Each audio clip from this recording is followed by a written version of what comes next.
Good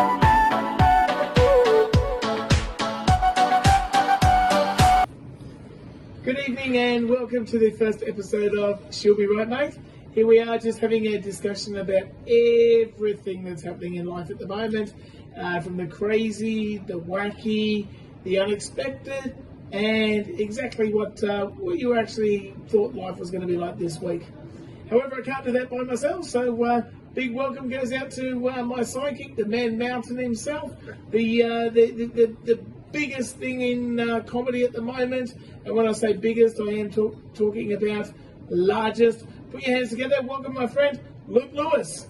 Thank you very much, Johnny Winter. We're having a drink here tonight, so I can say is cheers, Luke. Cheers. And here's to good health.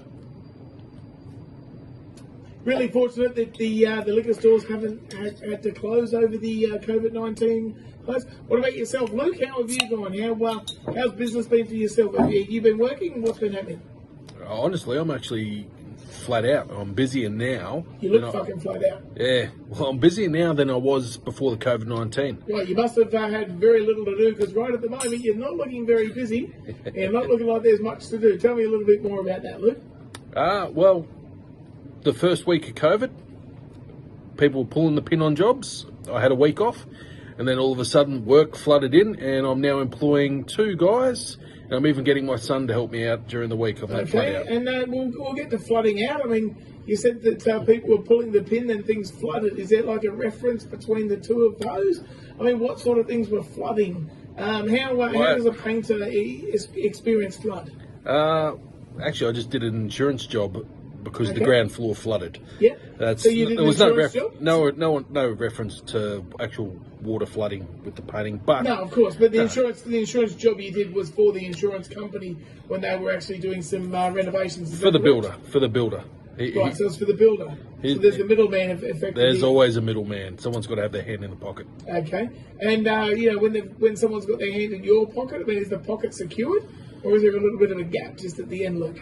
It's the only way to get a happy ending, isn't it? I have no idea, I'm sorry. Most of my endings actually haven't finished that way. Mm-hmm. I'm still really in search for that happy ending there. I think the happiest ending I have is when I'm actually realising I've got plenty of toilet paper for the day. That actually means that at least one thing I'm going to do that day, at least one, is going to have a happy ending. How you going with the toilet paper, Luke? No issue. We buy toilet paper probably twice a year, 24 pack each time.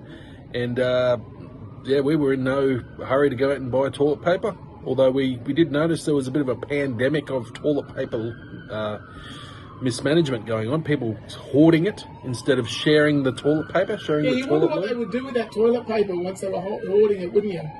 Yeah, well, actually, they just, a guy and his friends went out and bought 10 grand's worth of toilet paper, and now the shops are refusing to refund them money. I think that was the fellow that the police were coming for. Did you just hear the sirens? Oh. I think they might have been coming for that gentleman. It was 1 or 2 sirens, either the police trying to get him for fraud, for trying to sell the toilet paper without a license, or it may have been the ambulance because somebody was a little bit too constipated. Do you have to be licensed to sell toilet paper, Johnny? I'm really not sure what type of license it would be. However, if you don't, the police will give you a poo ticket. Well, they may give you a poo ticket. I'm sure it must appear on your tax return.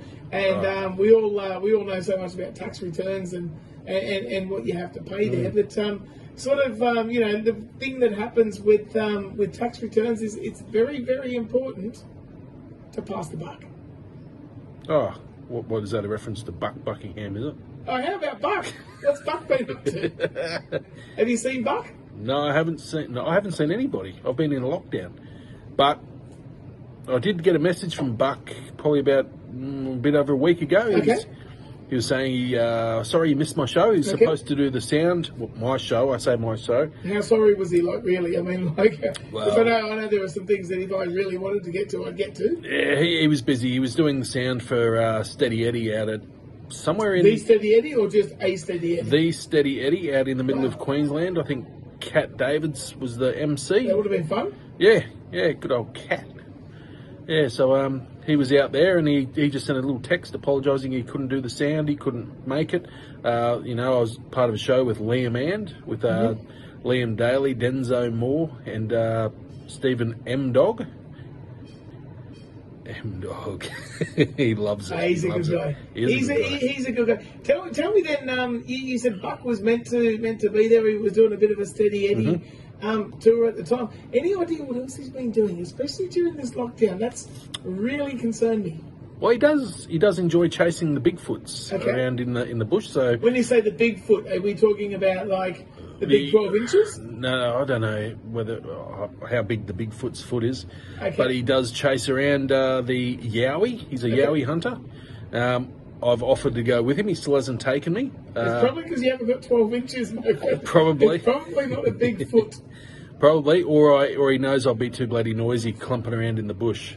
Okay. Yeah. So Yeah, because in today's day and age, in the days of the Brazilian wax, there's really no excuse. There really isn't a reason for you to be making too much noise in the bush. no. Exactly. Although I don't think anyone under the age of probably 20 has ever seen a bush. Well, I mean, they probably have done because everybody broke into their granddad's garage, and there was always the penthouse from the 1980s that was sitting around there that did give you that I don't know. bit of an idea. I think and perhaps, if they could get away from Pornhub off the internet, maybe. Okay, but perhaps that was where Buck may have even got his obsession with the Yowie. You never know, it might have been. But Well, he just opened up the centerfold one day and was like, Yowie. Well, it could have been exactly what it was. It would send anybody running, and it would put anybody off their food. That would be for sure. Seeing that in the year 2020 there. Speaking of food, where have you been eating? Have you been learning to cook? Well, I can cook. I'm not a chef. Are you a painter? Yeah. I'm a painter, Yeah, but I can throw a bit of a dish together. Okay. Just some basic When stuff. you say throw a dish together, you mean like at a Greek wedding, or? No, Johnny, I don't. Okay. I mean, spaghetti bolognese, stir fry. Okay. Why would you be throwing it? Why would you be throwing that at somebody? Have you not seen how much it would stain? Well, Pro Hart did it, and he made millions, didn't he? Yeah, I guess Pro Hart did make millions. I guess he did do, but then somebody came and cleaned all of that up there. Mr. Hart, what the mess? Have you noticed though, at the moment with the restaurants closing, people themselves have been really, really creative. Mm-hmm. Like for example, up at Guzman Y Gomez, they actually had a Mexican there. Like usually they've just been Brazilians, but this time they actually had a Mexican. Ah, authentic. Yeah, do you know how I know that he was actually Mexican? His name was Jose. No, he had a passport. Oh, Yeah. what? It was the passport, and he Okay. had no American stamps in there whatsoever because he never got across the border using his passport. There. No, he Have you could obviously swim, jump, or run. Well, he may have done all three of those sort of things there. Have you seen anything that might resemble that type of theming of a restaurant? No, that's I closed? have noticed restaurants are getting a little bit more creative. I've got a friend that runs a restaurant, Bambinos, and she is now doing drive-through from the front of a door, and she's got a guy there with a saxophone playing as you drive through to get your meal. So Right. a bit of entertainment. And does the drive-through happen before you actually pay, or does it happen afterwards? As you're waiting for the food. As you're waiting for the food, yeah, the drive-through happens then? Well, you bring up order, Mm-hmm. and then as you pull up, you wait out the front door, because you can't go in the restaurant. Do you ring up and do you put the voice on when it's time to actually ring up before going to Bambinos? You know you don't actually even have to put on a voice, Johnny. Your voice is already there. Where's my voice? As the Godfather. Oh, thank you. Thank you. Yeah, no, but she's gotten very creative, and I think she's doing well with it. Well, have you noticed one of the things that's actually come about since they've closed the restaurants and not allowing the people to actually get inside there and eat? Have you noticed what's actually happened since all of the entertainment, since all of the food, since all of the takeaways, since all their business has actually been destroyed? Have you noticed what's actually missing from town? There's something that's no longer in the middle of town. I live in Surfers Paradise, and you can walk through town and see that there is something missing. Do you know what that is? Backpackers? Oh no, there's still a few of those around. Okay. There's still a few of those around. As long as the bottle shop's going to be open, they're going to sell casks of wine, you'll still find backpackers. Now, the thing that's missing is the ibis. You know the ibis? You know the dirty ibis? You know the bin chicken? Yeah, the tip toe. Yeah, that's it. Yeah. The ibis is gone. You know why that is? No kebabs at 2 a.m. Yeah, there's no half-eaten kebabs. There's no like pizza crust sitting all around. So the ibis has actually lost one of its actually food sources. Yeah. So that's the main reason that it's no longer in surface. Like you can find them out in their natural habitat. You can find them out in grasslands looking for worms, but you just don't find them going through bins anymore. You know what else you don't see? For me, anyway, the homeless. You seen any homeless people? No, I haven't actually for a while. Although in saying that, I have actually been shut down. So, there is a reason I live on the streets and I'm not allowed on the streets. So, as much as I haven't seen any homeless, I'm not just thinking that that's the reason that they may have been shut down. They may have been. Yeah, well, like I've got 2 homeless people that used to live around the corner from my house. Right. Just slept right at the bus stop outside my place. Mm-hmm. Not there. Haven't seen them. I'm not sure if they've taken their $7.50 and got a hotel for the week. Okay. But yeah, James Matthews has a bit about this. It's quite funny. He talks about the homeless turning into the ibis during the day. Wow. Okay. So you're saying that the ibis have gone back to their natural habitat. Maybe he's onto something. Maybe the homeless are the ibis. They've just turned into the ibis. And they've got to live in the swamp during the day. Yeah, just flown away. Maybe they're actually ogres. Well, maybe that's what they really are. But have you noticed, like, since the actual ibis and perhaps the homeless have left town, what actually happens is nature is brilliant. Mm-hmm. Nature has replaced those scavengers with other scavengers. Have you noticed that? Have you noticed what there is now? What towns like Surfers Paradise is full of now that we actually have no ibis? International students. No, it's not really full of those. I mean, international students are generally full of themselves. Yeah. But the one thing that's actually now that you actually find in Surfers Paradise, the scavengers that have replaced the ibis are the Uber Eats drivers. Oh yeah, Uber Eats. Yeah. Uber Eats. You find them everywhere, and like they turn feral when it comes to fighting over a fare.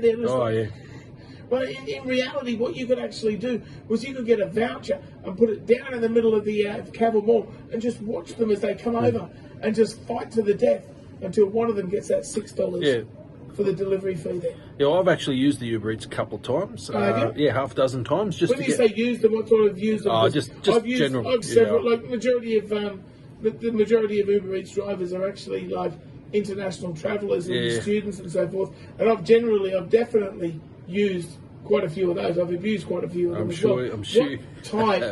What type of used the Uber Eats drivers? I mean, being so lazy that I just order milk from the servo and get it delivered. Well, I mean, like, why go out to your house and catch coronavirus, right? You can just get it delivered straight to your door. Well, I guess that's one thing that you can do, and I guess that's one way of, of using and abusing the Uber Eats drivers. But at the end of the day, at $6 to go and get your 2 litres of milk, I think they're having the last laugh at the end of that there. Well worth it. Not the best of economics. Well worth it. when there's a Netflix special or Netflix show I'm hooked on, there ain't no way I'm leaving the house. You know something? When you said Netflix, I really thought you were going to say RedTube.